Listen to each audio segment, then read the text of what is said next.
Hello dear students, आज हम mid term का एक प्रैक्टिस पेपर सॉल्व करेंगे बेटा, जिसे डीओई ने इशू किया है। टोटल क्वेश्चन आपके पास 39 होंगे इसमें, और 3 पार्ट्स में आपका पेपर डिवाइडेड होगा। ए पार्ट में 16 एमसीक्यू और 4 केस स्टडीज होंगे। बी पार्ट में 8 क्वेश्चन होंगे। सी पार्ट 3 हिस्सों में डिवाइडेड होगा। 4 क्वेश्चन 2 नंबर के, 4 क्वेश्चन 3 नंबर्स के और 3 क्वेश्चन 4 नंबर्स के। इंटरनल आपको चॉइसेस दी जाएंगी, और पेपर शुरू करते टाइम जब आप काम करते हैं बेटा, अपनी आंसर शीट में आपने वही सीरियल नंबर डालना होता है जो कि क्वेश्चन पेपर में आपको उस क्वेश्चन का दिया गया होता है। तो आइए शुरू करते हैं बेटा। Part A, first question, triangle A B C और पी क्यू आर में ए बी बराबर क्यू आर, बी सी बराबर पी आर और सी ए बराबर पी क्यू। तो बताइए इनमें से कौन सी स्टेटमेंट सही है। तो पहले हम अपने ट्रायंगल बना के इसके अकॉर्डिंगली मार्किंग कर लेते हैं। ए बी क्यू आर के बराबर है, बी सी पी आर के बराबर है और सी ए पी क्यू के बराबर है, इस तरीके से। तो हमारे हिसाब से ए बी सी बराबर हुआ क्यू आर पी के, सर्वांग सम हुआ है ना। और करेक्ट ऑप्शन आप इसमें से चूज कर लेंगे अब, जो कि इसके अकॉर्डिंगली सेट होता है। इसने नाम दिया है सी बी ए। तो सी आपका एंगल जा रहा है पी के साथ, देखिए तो सी पी के साथ जा रहा है। बी के साथ हमारा क्या जा रहा है, आर, तो बी के साथ यहाँ पे भी आर जा रहा है। और ए के साथ हमारा क्या जा रहा है, क्यू। तो अब आप देख लीजिए ए के साथ भी हमारा यहाँ पे क्यू दिया हुआ है, तो option B is correct. Next, एक संख्या अपरिमेय होती है, इरेशनल कब होती है, यदि उसका डेसिमल रिप्रेजेंटेशन अशांत अनावर्ती, नॉन टर्मिनेटिंग, नॉन रिकरिंग होता है। तो option B is correct. Next है, इसको परिमेय संख्या में बदलने का एक सही तरीका क्या है। तो परिमेय संख्या में बदलने के लिए बेटा हम इसका परिमेयकरण करते हैं, और नीचे अगर प्लस में साइन में टर्म होती है तो हम इसे माइनस लगा के गुणा और भाग कर देते हैं ना। तो आप देखिए पहले तो कहीं पे भी ये हर वाली संख्या नहीं दी गई, इसका मतलब इसने इसको पहले सिंप्लीफाई किया है। तो हम भी कर लेते हैं। √63 प्लस √20। 63 को हम लिख सकते हैं 7 गुणा 9 और 20 को 4 गुणा 5। अब 9 का √3 बाहर आ गया और 4 का 2। अब देखिए इसका मतलब हमें परिमेयकरण करने के लिए 3 वर्गमूल 7 घटा 2 वर्गमूल 5 से गुणा और भाग करना पड़ेगा, जो कि ऑप्शन ए में दिया गया है। देखिए तो करेक्ट ऑप्शन इज ए। बहुत ध्यान से, वही क्वेश्चन है लेकिन थोड़ा सा ट्रिकी कर दिया गया। नेक्स्ट, एक विद्यार्थी ने कुछ गांवों की जनसंख्या को निम्न अनुसार दर्ज किया। इस तरीके से डेटा कलेक्ट किया बेटा, और उसके बाद एक ग्राफ पर शो कर दिया। तो बताना है कि वाई अक्ष पर कौन सा पैमाना यूज किया गया। तो यहाँ पर उसने विलेजेस लिखे हैं, यहाँ पर पॉपुलेशन। तो ए 450 पॉपुलेशन के लिए उसने कितनी लाइनें दिखाई हैं, 1 2 3 4 एंड आधी है ना बेटा। 700 के लिए उसने 1 2 3 4 5 6 और 7। तो इसका मतलब हर एक लाइन 100 को रिप्रेजेंट कर रही है। So option B C is correct. Next है, आकृति में x का वैल्यू बताइए। आप देख रहे हैं एक ही बिंदु के चारों तरफ बन रहे हैं एंगल्स, तो इनको सबको मिला के 360 डिग्री एंगल सम बनेगा। तीनों को जोड़ के इक्वल टू 360 कर दिया। This is 2x plus 130 equal to 360। अब सबसे पहले क्या हटाना है यहाँ से, 130, जो कि माइनस हो जाएगा उधर जाके। So it is 130 minus. Next step में हम लिखेंगे 2x is equal to 230। Now x is equal to 230 divided by 2। Answer is 115 degree. Next है, हरीश दर्शाए अनुसार कोण ए और बी बनाते हुए 2 तिनके रखता है, स्ट्रॉ रखता है, और तिनके एन को इस प्रकार घुमाता है कि बी का मान ए का 3 गुना हो जाए, बी ए के 3 गुना हो जाए, B is equal to 3a। तो अब हमें बताना है इनमें से क्या सही है। ए का मान 3 गुना हो जाता है, ए का मान 3 गुना होने पर बी मिलता है हमें, है ना बेटा। तो मान किसका 3 गुना हुआ है, बी का। ये गलत हो गया, तो b का मान 2b से कम हो जाता है। b तो a का मान 2b से कम हो जाता है, a तो b से भी कम है, क्योंकि 3 गुना करेंगे तब b मिलेगा, तो 2b से तो ऑटोमेटिकली कम होगा, इसलिए ऑप्शन बी इज करेक्ट। 7 और 11 के बीच की कुछ परिमेय संख्याओं को m/6 के रूप में दिखाया गया है। बताइए कौन सा स्टेटमेंट करेक्ट है। m के सभी संभावित मान 42 और 66 के बीच हैं।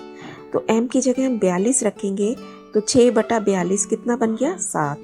7 मिल जाएगा ना कट के।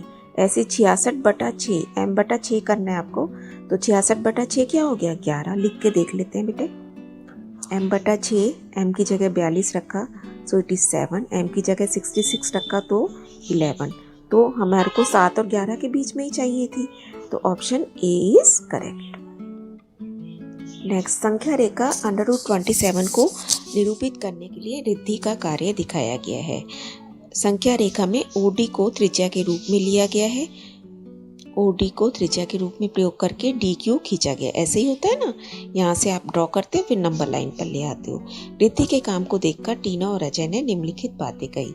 टीना कहती है OA 5 है, AB और BD 1-1 है, एक ये है एक ये है, यानी कि इस तरीके से। तो बताइए कौन। और अजय क्या कहता है OB √26 है। OB √26 आएगा बेटा, क्योंकि ये 5 का वर्ग 25 जमा 1 किया तो 26, तो OB क्या बन जाएगा कर्ण √26 पाइथागोरस से। और AB 1 है, ये बात तो सही है इसकी, लेकिन इसने आगे का कुछ नहीं बताया। √27 के बारे में इसने कुछ नहीं बताया, तो खाली टीना यहाँ पर करेक्ट है। इसकी नॉलेज अभी पूरी नहीं है। निम्नलिखित में से किस समीकरण का हल x बराबर 1 और y बराबर -1 है। तो हम यहाँ रख के देख लेंगे। x की जगह 1 रखा, y की जगह -1 रखोगे तो ये तो 0 हो जाएगा, है ना। तो ये तो ऑप्शन गलत हो गया। b में रख के देखते हैं। x की जगह 1 रखा, फिर घटा लगाया और फिर -1 अपने y की वैल्यू को ब्रैकेट में डाला। अब 1 जमा 1 2 आ गया ना, तो ये ऑप्शन सही हो गया। नेक्स्ट में बताना है y का गुणांक, y का कोफिशिएंट। तो पहले इसे सिंप्लीफाई करेंगे। 5 को 2y से गुणा किया 10y, फिर 5 को घटा 4 से किया घटा 20 जमा 3x घटा 4y घटा 7 बराबर 0। अब 10y घटा 4y कितने हो गए बेटा 6y, और घटा 20 घटा 7 आपके घटा 27 हो गए। 3x ऐसा का ऐसी। अब y का गुणांक बताना है, तो y के साथ क्या टर्म गुणा हो रही है 6। Answer is B. समान कोटि वाले लेकिन भिन्न भुज वाले, एब्सिसा उनका डिफरेंट होना चाहिए, कोऑर्डिनेट सेम होना चाहिए। इसका मतलब y कोऑर्डिनेट सेम होना चाहिए। तो हम 2 पॉइंट्स ले लेते हैं अपनी मर्जी से, 2 3 और 5 3, यानी कि y कोऑर्डिनेट सेम है और x इनका डिफरेंट है। तो अब आप इनको जब ग्राफ पे बनाओगे, ये x एक्सिस ये y एक्सिस, तो 2 अगर इधर है तो 2 3 इधर होगा, और 5 इधर है तो 5 3 इधर होगा, है ना। इस तरीके से लाइन खिंच जाएगी। अब बताइए ये लाइन किसके पैरेलल दिख रही है आपको, x अक्ष के समांतर। Answer is C. दो कोण जिनका योग 180 डिग्री होता है वो क्या कहलाते हैं, संपूरक कोण, सप्लीमेंट्री एंगल। और यदि रैखिक युग्म का एक कोण न्यून कोण हो, रैखिक युग्म भी आपको पता है 180 डिग्री के होते हैं, तो एक न्यून कोण है तो दूसरा अधिक कोण होगा, ऑब्ट्यूस एंगल। नेक्स्ट है, दो प्रतिच्छेदी रेखाओं द्वारा बनाए गए त्रिभुज को चित्र में दिखाया गया है और TOI सर्वांग सम है SOD के। TOI इसके SOD के सर्वांग सम है। तो बताइए आपको क्या अतिरिक्त जानकारी चाहिए। एक भुजा तो इसने यहाँ हमें देख रही है कि OI बराबर OD दे रखा है, साथ में ये वर्टिकली अपोजिट एंगल भी आपको पता है बराबर होते हैं ना। तो एक एंगल मिल गया, एक साइड मिल गई। तो अब हमारे को क्या मिलनी चाहिए, साइड एंगल साइड का हम रूल लगा सके तो या तो OT बराबर OS होना चाहिए। OT बराबर OS वो हमें दिख रहा है यहाँ कंडीशन में, तो option B is correct. Option it should be option C. दिए गए त्रिभुज XYZ और STU में से इनमें से कौन सा नियम के अनुसार ये सर्वांग सम है।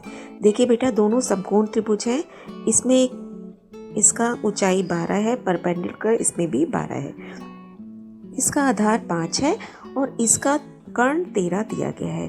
तो इस दोनों में क्या होगा, 5 12 और 13 का ट्रिपलेट होता है पाइथागोरस, तो इसका कर्ण 13 हुआ और इसका आधार 5 हुआ, यानी कि साइड्स इक्वल हो गई।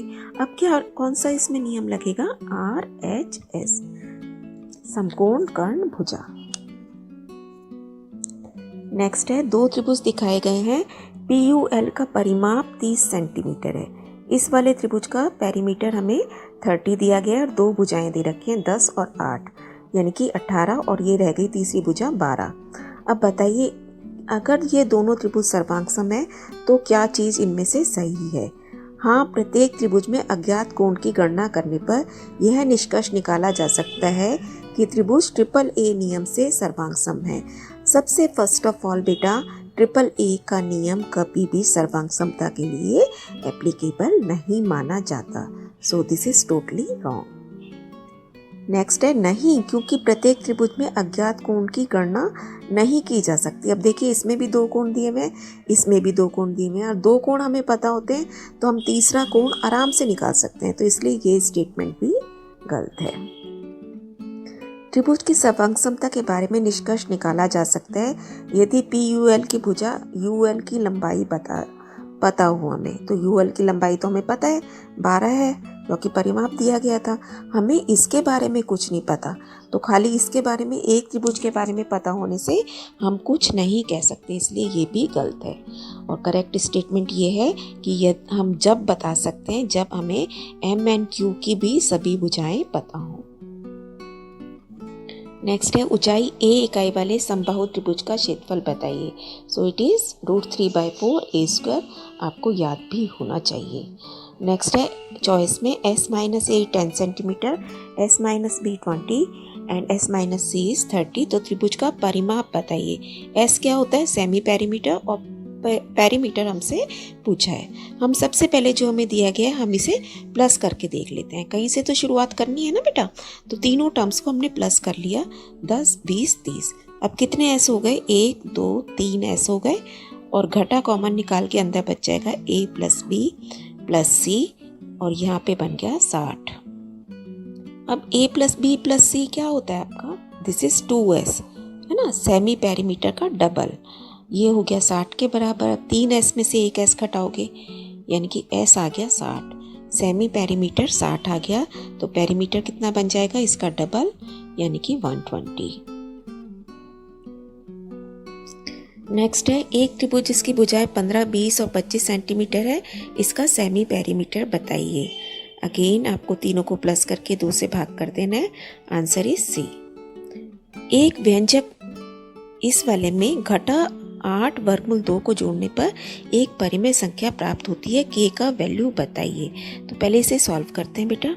2√K - 1 + √8 और इसमें जोड़ा -8√2।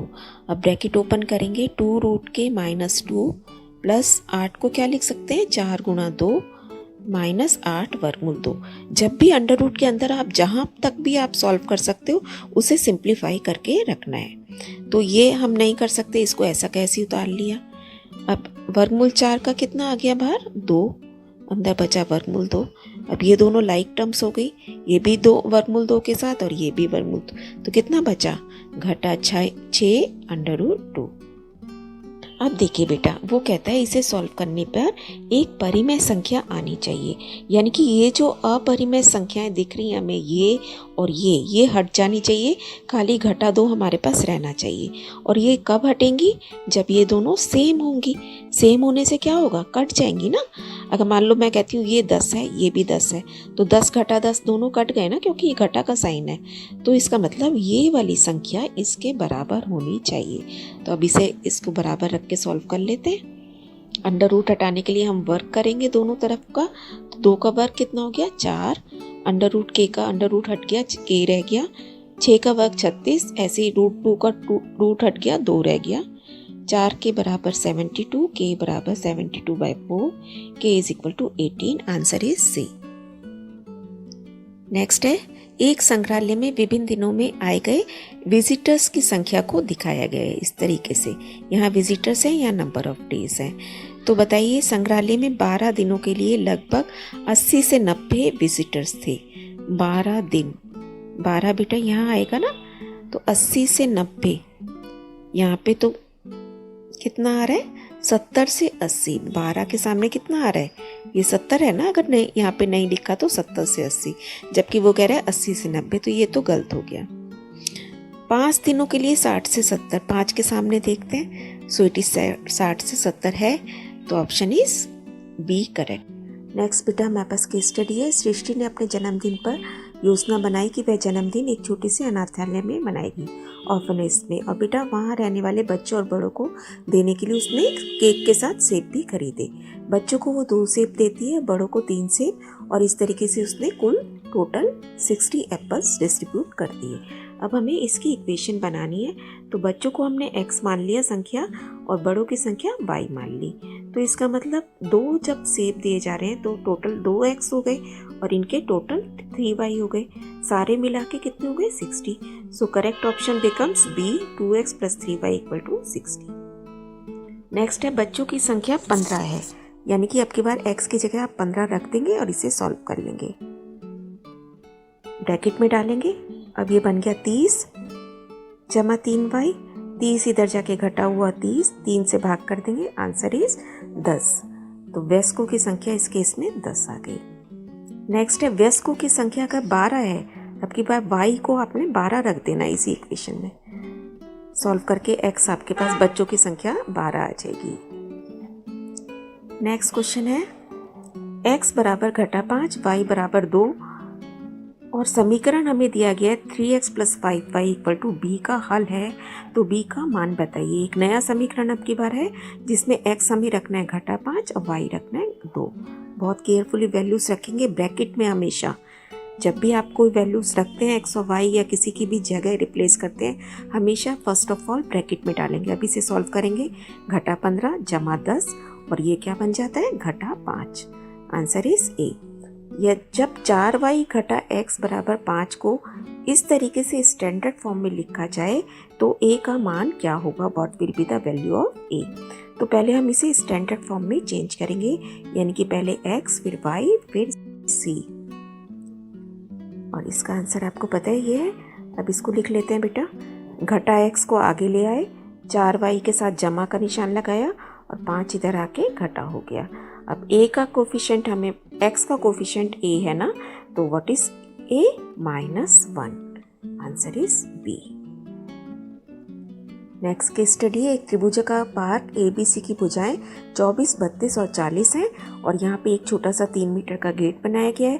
क्वेश्चन पढ़ लेते हैं। हीरोज फॉर्मूलाज के ऊपर बेस्ड है ये केस स्टडी, जो कि आपको बहुत अच्छे से आती होगी। पार्क का अर्थ परिमाप बताइए। सेमी पेरीमीटर, तो तीनों साइड्स को प्लस करके 2 से भाग कर देंगे। Answer is 48। नेक्स्ट है पार्क का एरिया बताइए। हीरोज फॉर्मूला लगाएंगे।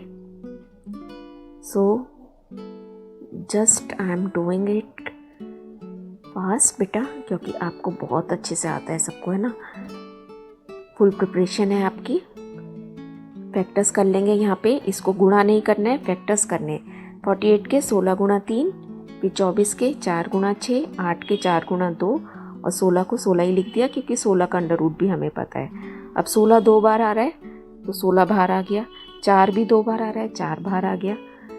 3 भी देखिए 2 बार आ जाएगा क्योंकि 6 के अभी हमने नहीं किए ना। 6 के क्या बन जाएंगे? 3 और 2, तो 3 भी 2 बार हो गया और 2 भी 2 बार।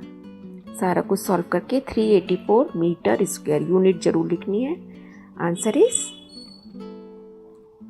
बी। नेक्स्ट क्वेश्चन है ₹20 प्रति मीटर स्क्वायर की दर से घास लगाने की लागत बताइए। यानी कि इसी क्षेत्रफल पे अब आप 20 से गुणा कर देंगे। 7680। Answer is B. नेक्स्ट है ₹30 प्रति मीटर की दर से कांटेदार बाड़ लगाने की लागत बताइए। बार वायर, बेटा अब वायर लगाएगा तो गेट का एरिया तो छोड़ देगा ना जब किनारों पे तार लगाया जाएगा। तो ये क्या बन जाएगा? पेरीमीटर में से 3 मीटर घटा देंगे। पेरीमीटर कितना था? 96, उसमें से 3 घटा दिया 93 मीटर। अब इसे 30 से गुणा कर देंगे। Answer is 2790। C. Next question, park की सबसे छोटी भुजा पर बनाए गए शीर्ष लंब की लंबाई बताइए। ये थोड़ा सा इंटरेस्टिंग क्वेश्चन है। देखिए इसकी भुजाएं हैं 24, 40 और 32। अब सबसे छोटी भुजा पर हमें एक परपेंडिकुलर ड्रॉ करना है और उसकी हाइट बतानी है। अब इस पार्क का हमें एरिया पता है 384, अभी हम निकाल चुके थे। अब इसका जब आपको परपेंडिकुलर पता होता है बेटा, तो एक फॉर्मूला ये भी तो होता है ना त्रिभुज के क्षेत्रफल का, 1/2 आधार गुणा ऊंचाई। ऊंचाई मतलब लंब। तो हम वही फॉर्मूला यहाँ यूज़ करेंगे क्योंकि क्षेत्रफल भी पता है। आधार आपका 24 उसने दिया है, ऊंचाई या शीर्ष लंब अब हम सारा कुछ सॉल्व करके निकाल लेंगे। 2 ऊपर चला गया, 24 नीचे आ गया, काट देंगे 12 पे, ये कट गया 32 मीटर ऊंचाई हमारा आंसर बन गया। नेक्स्ट है, एक गांव में एक बड़ा बिजली का खंभा पीसी था। इस तरीके से पीसी था जैसा चित्र में दिखाया गया है। इस खंभे को 10 मीटर लंबाई के मजबूत तार से बांधा गया जो कि एक बार खराब हो गया। अब बिजली ठीक करने के लिए अपने साइकिल पर जब बिजली वाला आता है तो उसे 10 मीटर लंबी सीढ़ी की ज़रूरत है बेटा। तो इस तरह से उसको यहाँ पे सीढ़ी लगानी पड़ी जिसकी भी लंबाई कितनी है 10 मीटर, ताकि वो बिंदु P तक पहुँच सके। और ये AC के साथ कितने डिग्री का कोण बना रहे हैं? 60 डिग्री का कोण बना रहे हैं। अब इसने बोला है PAC और PBC में कौन सी भुजा उभयनिष्ठ है, कॉमन है। इसके नाम से ही देख लेंगे P और C कौन कौन से 2 पॉइंट हैं जो दोनों त्रिभुजों में दिख रहे हैं, P और C, इसमें भी। तो भुजा भी कौन सी बन गई कॉमन, PC। नेक्स्ट है, बताइए किस सर्वांग समता नियम से ये दोनों त्रिभुज सर्वांग सम है। अब बेटा ये जो इसका पोल था बिल्कुल सीधा होगा, 90 डिग्री का कोण बनाएगा, तो यहाँ पे इसका मतलब RHS रूल लगेगा। क्यों? क्योंकि ये भी 10 मीटर हमें ऑलरेडी दिया गया है, इसका कर्ण भी 10 मीटर है और यहाँ रूल लग गया RHS।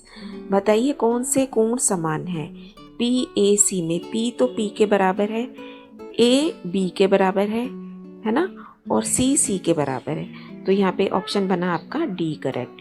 एंगल ACP बराबर है BCP के। BPC का मान क्या है, BPC यानी कि y की वैल्यू। अब बेटा ये 60 है तो ये भी 60 है।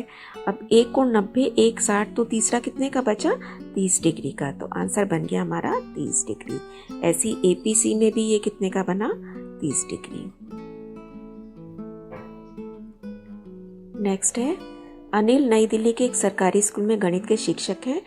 आवधिक परीक्षा 3rd के बाद उन्होंने कक्षा 9 के सभी छात्रों के अंक इकट्ठे किए और सबसे कम मिनिमम मार्क्स बेटा 2 है और हाईएस्ट 59 है, और इस तरीके से बारंबारता वितरण तालिका में शो करते हैं। आयत चित्र बनाते हैं, हिस्टोग्राम, और हमें ये क्वेश्चन दिए गए हैं। वर्ग अंतराल की वर्ग चौड़ाई बताइए, विड्थ ऑफ द क्लास।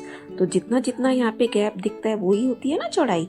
0 से 10, 10 से 20, कितना कितना गैप आ रहा है, 10 10 का। तो आंसर बन गया B। आयत चित्र में छात्रों की कुल संख्या क्या है। तो यहाँ सबको देखिए, ये नंबर ऑफ स्टूडेंट्स हैं, यहाँ पे 2 आ रहे हैं, यहाँ पे 10 आ रहे हैं। इस तरीके से हम सबको प्लस कर लेंगे। तो आंसर बन गया 60। कितने छात्रों ने 50% और उससे ज़्यादा अंक प्राप्त किए। अब टोटल कितने हैं बेटा अंक, मार्क्स इधर दिखाए गए ना 60, तो 60 का 50% मतलब 60 का आधा, तो कितना हो गया 30। तो 30 से ज़्यादा आपको कौन कौन से दिख रहे हैं, 1 2 3 है ना। तो 3 लास्ट वाले कॉलम आप ऐड कर लोगे, 19 + 7 + 1, तो 27 बच्चों ने कम ज़्यादा अंक लिए है ना। अब नेक्स्ट में पूछा है कितनों ने कम लिए, तो आगे के 3 वालों ने कम लिए। आगे के 3 कितने हो गए, 33। अब नेक्स्ट लास्ट क्वेश्चन है, परिसर क्या है, व्हाट इज द रेंज। तो रेंज क्या होती है, हाईएस्ट माइनस लोएस्ट। तो हाईएस्ट भी हमें पता है 59 - 2, सो आंसर इज 57। और इसका ऑप्शन का आंसर 3rd का 27 था, है ना बेटे। तो यहाँ हमारे 20 क्वेश्चन कंप्लीट हो जाते हैं बेटा। बाकी के रिमेनिंग क्वेश्चंस हम सेकंड पार्ट में करेंगे। All the best for your upcoming exams. Keep on learning, stay blessed.